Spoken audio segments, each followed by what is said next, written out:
Godric's hollow was bathed in the soft glow of twilight. The leaves rustled gently in the evening breeze, casting dancing shadows on the quaint cottages. A sense of peace settled over the ancient village, a stark contrast to its tumultuous history. And then I swooped down faster than a firebolt and snagged the snitch right out of the air. Inside the cozy Potter residence, laughter echoed as James Sirius Potter regaled his younger siblings, Albus Severus and Lily Luna, with exaggerated tales of his Quidditch prowess. Oh, James, always the hero. Ginny, her fiery hair glowing in the warm light of the fire, smiled indulgently at her children.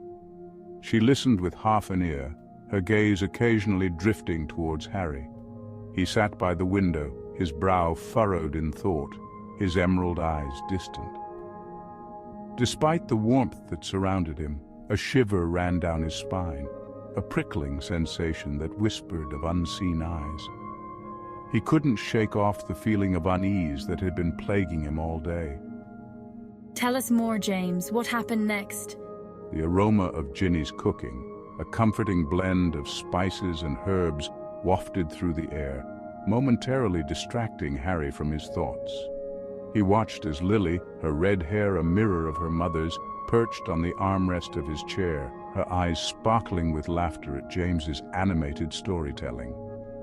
Albus, his face a perfect blend of Harry's and Ginny's features, hung onto his brother's every word, his expression a mixture of awe and amusement.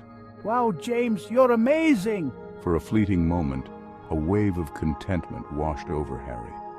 This was his haven, his sanctuary from the darkness that had haunted his past. Yet the unsettling feeling persisted, a nagging voice at the back of his mind, whispering of impending danger. He pushed the thought away, determined to enjoy the precious moments of tranquility with his family. Little did he know that their peace was about to be shattered, and the shadows of the past were about to rear their ugly heads once more. A sharp rap on the door echoed through the peaceful silence of the cottage, shattering the tranquility like a stone thrown into a still pond. The laughter died in an instant. The children froze, their eyes wide with alarm, instinctively turning to their parents for reassurance. The hairs on the back of Harry's neck stood on end. Stay calm, kids. It'll be all right. His hand instinctively moved to his wand, a familiar weight in his grasp. Harry, what is it? "Stay here," he muttered, his voice low and urgent, his gaze fixed on the door. He moved silently, his footsteps muffled by the thick rug, his every sense on high alert. Ginny, her face pale but resolute, ushered the children behind her, her wand clutched tightly in her hand. She met Harry's gaze, a silent understanding passing between them, a shared history of facing danger side by side. The knocking came again, more insistent this time, accompanied by a low, guttural growl that sent shivers down their spines.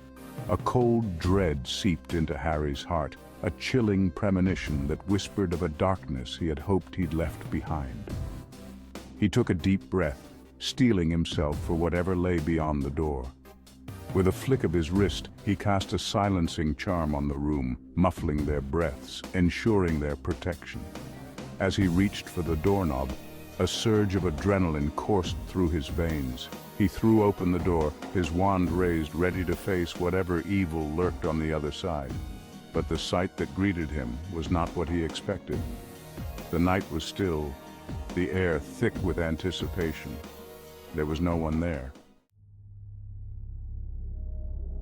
A sense of unease washed over Harry, a prickling sensation that told him he wasn't alone. He peered into the darkness, his eyes scanning the shadows, searching for any sign of movement. The silence was unnerving, broken only by the pounding of his own heart. Then he saw them. At first, they were just wisps of darkness, swirling forms at the edge of his vision. He blinked, and for a fleeting moment, they were gone. He lowered his wand slightly, doubt creeping into his mind. Had he imagined it? Was it just the shadows playing tricks on him? Before he could contemplate it further, the figures solidified, emerging from the darkness with terrifying clarity. They were tall and skeletal, draped in long, flowing robes that billowed around them like living shadows. Their faces were obscured by the darkness, but an aura of malevolence emanated from them, chilling him to the bone. A cold dread gripped Harry's heart, a terrifying recognition dawning in his mind. He knew these creatures. He had faced them before, in nightmares that had plagued him since childhood. Dementors. Their presence sent a wave of icy fear through him, a bone-deep chill that seemed to suck the warmth from the air. He raised his wand again, his hand trembling slightly, his voice a strained whisper. Expecto Patronum. But before he could summon his Patronus, a blinding white light erupted from the center of the swirling figures. The light intensified, taking the shape of a skull, a grotesque parody of a human face.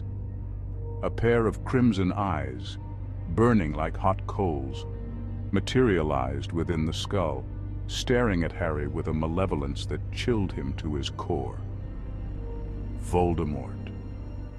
Even in death, his presence was enough to strike terror into the heart of the bravest wizard. Harry? Ginny's voice, sharp with alarm, cut through the tense silence. The sound of his name, a reminder of all he held dear, seemed to break the spell that held him captive. He blinked, the ghostly image of Voldemort's face fading into the darkness. The Dementors, however, remained, their presence a suffocating weight on his chest. He knew he couldn't hesitate, couldn't allow fear to paralyze him. His family was depending on him. Get the kids out of here! He barked, his voice hoarse with urgency. He didn't dare take his eyes off the Dementors, their skeletal hands twitching, their empty sockets boring into his soul. He felt a surge of protectiveness for his family, a fierce determination to shield them from the darkness that threatened to consume them. But Harry, go, I'll hold them off. Just get to safety. He saw her hesitate for a moment, her eyes filled with worry before she nodded curtly, her jaw set in determination. She ushered the children back, her wand raised, her voice firm despite the tremor in her hand. Come on, kids, we need to go, now. As Ginny retreated into the house with the children, Harry turned his attention back to the Dementors.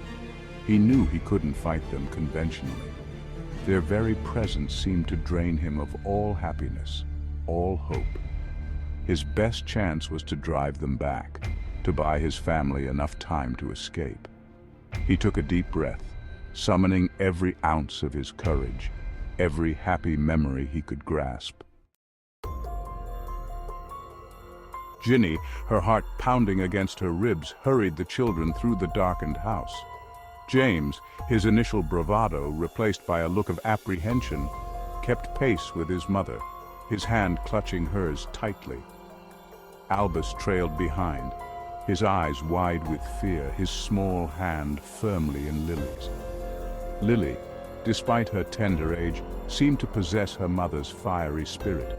She held her head high, her eyes darting around, her small hand clutching her toy wand, a pale imitation of her father's, but a source of comfort nonetheless.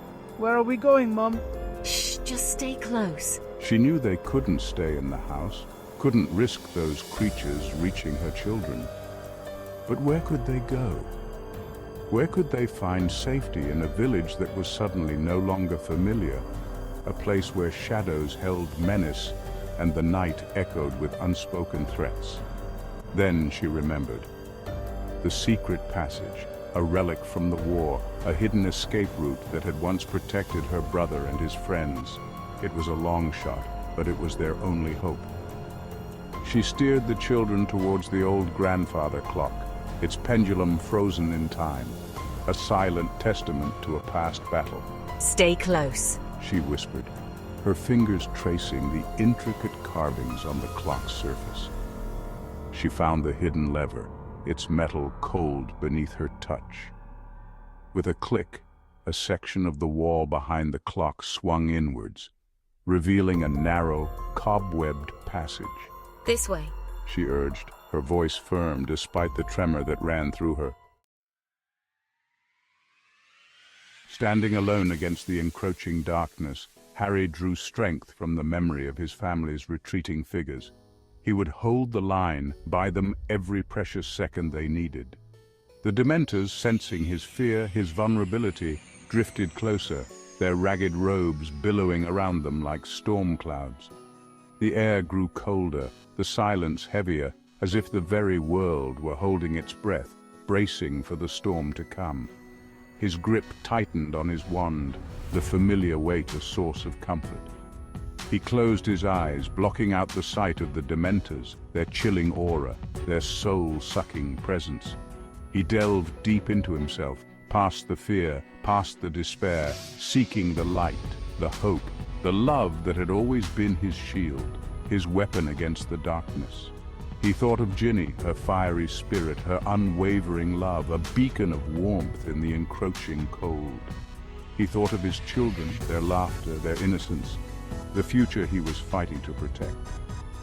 And in the depths of his despair, a spark ignited, a flicker of defiance, a surge of pure, unwavering love. Expecto Patronum, He whispered, his voice gaining strength, his fear receding with each syllable. The air around him crackled with energy, a blinding white light erupting from the tip of his wand. The light swirled and coalesced, taking the form of a magnificent stag, its antlers scraping the night sky, its eyes blazing with a power that banished the shadows. The battle was joined.